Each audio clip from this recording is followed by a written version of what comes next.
Hey guys, thanks for tuning in to another video on ForgottenWeapons.com. I'm Ian McCollum, and today we're going to take a look at an AJ Ordnance Thomas pistol, so named because it was designed by a gentleman by the name of Frank Thomas Jr., who patented the idea in 1973, or submitted his first patent in 1973. Second patent in 1974, got patents approved. The gun went into development and actually went into production in 1977. Not a whole lot of them are made, but we'll touch on that later. What makes this particularly interesting to me is its locking system, or lack thereof. This is a delayed blowback pistol that uses basically an angled wedge that the slide has to overcome before it can cycle. What makes it unusual is that the motive power behind that locking wedge is specifically from your grip. If you don't actually hang on to this gun properly, the locking system doesn't work properly, which may have something to do with why not many of them were made.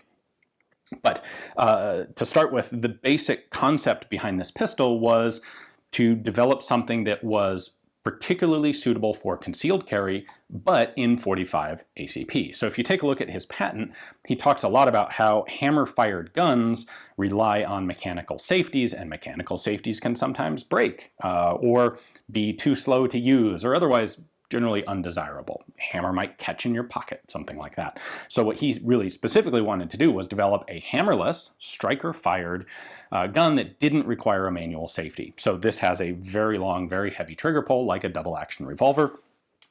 And really, there weren't a whole lot of options for something like this in the early 70s when it was developed. This is the same period when you'll, close to the same period, when you'll see guns like the Semmerlings, people trying to figure out how do we have a large caliber small pocket gun. Now this is not particularly large, it's not tiny, it is fairly heavy. It weighs in at 32 ounces, so a full 2 pounds. It's a chunky all steel sort of gun, but it's well made. So tell you what, let's just take a closer look, and I'm excited to show you how this delaying system actually works.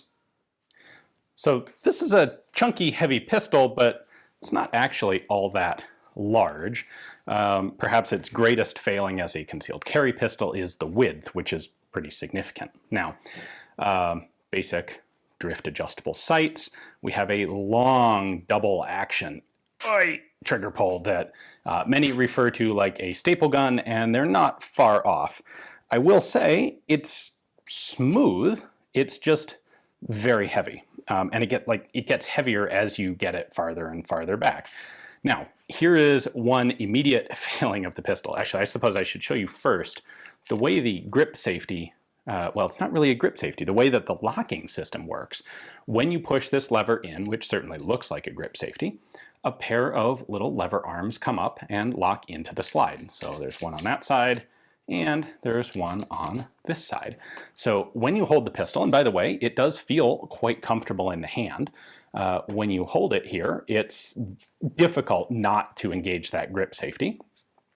And one of the specific elements in the patent is that when you fire the gun, the recoil is going to push the gun back into your hand, which is going to maximize the force holding this locking block in place. And then you can see that the locking block and the slide surface there is slightly angled. So eventually the slide will have enough force over enough time to push this locking block down, push this back into your hand, and allow the slide to cycle. One of the really kind of quirky side effects of this system is that if you're holding the pistol in your hand, you can't rack the slide because you're locking the slide forward. So in order to cycle it, you have to hold the gun in such a way that you're not depressing the grip safety. And it's a well enough design, I keep calling it grip safety, it looks like one, it functions like one. It's well enough designed that it's actually fairly hard to hold it without depressing this. One of the neat side effects is if your buddies haven't seen this video, you can hand them this and tell them it's Thor's pistol, and it can only be opened by, the slide can only be opened by those who are worthy, because they'll go there and grab the gun and try to open it, and they can't. And yeah, be a fun little trick to play on someone. The key is get your hand away from the grip, and then you can cycle it. Now, with that in mind, one of the downsides is that there isn't a safety disconnect that forces this to be down before the trigger can be pulled. It's a striker fired system. We'll take a look at the inside in a moment, but not only will it fire out of without the locking system engaged, but because the striker spring is so heavy, as you pull the trigger back, if you're not locking the slide in place, it actually starts to pull the slide slightly out of battery because the striker spring is fighting the mainspring. So that's not great. I don't know if that's far enough out of battery for a cartridge. See, there we go. I don't know if that's far enough out of battery for a cartridge to actually rupture, but I don't really want to find out either. Fortunately, this is kind of like the potentially hazardous safety on the Nambu pistols, the Nambu 94, where it's not actually that much of a practical deal. The idea that you would be able to fire this thing without the lock engaged is slim. Anyway, the magazine here is actually they basically just took 1911 magazines, cut them down. This holds 6 cartridges. This is actually a Ballester Molina mag, but if you look at this, you can see that we have the same hole pattern on the 2 magazines. That hole pattern is designed for 7 cartridges, which is a standard 1911 capacity. This is 1 round shorter. It'll hold 6. You cannot get a cartridge in position to actually fill this bottom witness hole. And in addition, they cut an extra magazine locking catch notch in the magazine. You can actually lock a standard 1911 mag into the pistol. The problem is it's held down far enough that it doesn't deactivate the magazine safety that's built into the gun. So if I push this up a little bit, then, oh, there it goes, then I can actually, the gun will function. However, if you don't, then the magazine safety disconnects the trigger. You will find some people suggesting that the magazine holds 6 rounds, but it can't actually be inserted with the slide closed unless you've only got 5 because it can't compress far enough. At least on this example, that is not true. I can load this with 6 rounds and stuff it into the gun. It's a little tight, but it does fit and function. Now, let's go ahead and take off the grip panel here so I can show you the locking system such as it is. By the way, these plastic grips are thin and fairly fragile, so if you have one of these, be careful with them. Don't over tighten the grip screws, that sort of thing. Be careful with them or they will crack and break. You can see on the underside there that they're not solid, they're really quite thin. So that's your locking block, and that's all there is to it. When you push this in, that goes up. To take the slide off the pistol is nice and convenient. This is a super easy thing to take down. There are 2 little buttons spring-loaded right here, and you push those in. They basically create the last bit of the slide rails. So if I push those in, they disengage. There we go, and then you can lift the slide up and off, and then, come on, there we go. This disassembles just like a Walther PP or a Makarov or any of the guns along that sort of development. There's our striker in there. You can see it's hammerless. Not a whole lot else going on in here. We have a fixed barrel, which does in fact make this gun potentially very accurate because the barrel's not moving with each shot.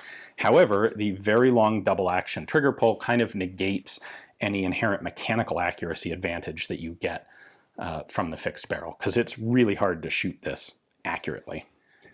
These 2 disassembly spring sort of buttons they're just that, and they fit in a hollow slot in the slide, or in the frame, so I can take them out. The way the magazine safety works is pretty easy. We've got that leg right there. When a magazine is in the gun, it pushes that leg up, which means that the striker, the trigger, can now engage with the striker. So when you pull the trigger, it's going to pull the striker back, back, back, back, back, back, back more, and then at the very end of travel there, it drops down, releases the striker to go forward. So if the magazine is not in the gun, you can see that this engagement surface drops just slightly. So that can fire, that is now low enough that it won't touch the striker. And you can see that when I use a standard 1911 magazine, it pushes that arm up just a little bit, but not far enough to raise the engagement surface. That's about more like what you would want. So in theory, if you had one of these pistols and you wanted to use extended magazines, you could take any regular 1911 compatible magazine, cut that extra notch right there, and you'd be able to use it. But I don't know why you would bother on a pistol like a Thomas 45. We didn't actually look at the markings before, so let's take a quick glance at them now. AJ Ordnance was in Covina, California, and they've got their little fancy emblem there. They did the actual production. The gun is called a Thomas because that's the designer's last name. Caliber 45 and only made in 45. A patent marking on the opposite side. There are 2 patents associated with this gun. And then a serial number on the right side behind the trigger guard. 2 leading zeros there, so they were ready for this to be a big success and to make 100,000 of them. It's not entirely clear to me why production ended so quickly on the Thomas. It might be a matter of, well, it might very well be a matter of the fact that it will fire unlocked and sort of out of battery if you don't grip it. Maybe it might have been an issue of price. It might have been an issue of simply there wasn't enough profit margin in the pistol and they didn't manage to sell enough quickly enough to recoup expenses and continue manufacturing them. Unfortunately, I haven't been able to find any information on exactly, which of these possible scenarios is the real one. Suffice to say, they only made a little more than 600. The highest serial number I've seen is 1622. They started production at 1,000. The lowest one I think I've seen referenced is 1,014, with the exception of one that is in the NRA Museum in Virginia, which is serial number 000002, which is one that was specifically given by Frank Thomas to his son. There were a couple that were made with like serial numbers 1, 2, and 3 just for the family to keep. But then commercial production started at 1,000 and ended shortly after 1,600. So I think these are pretty cool to get a chance to take a look at. I'm really curious how this actually feels to shoot. So I'm going to take it out to the range and do some shooting with it. And we'll have that video tomorrow. Stick around. I think you'll enjoy it. Certainly, if you enjoyed this one, I think you'll like that one. Thanks for watching.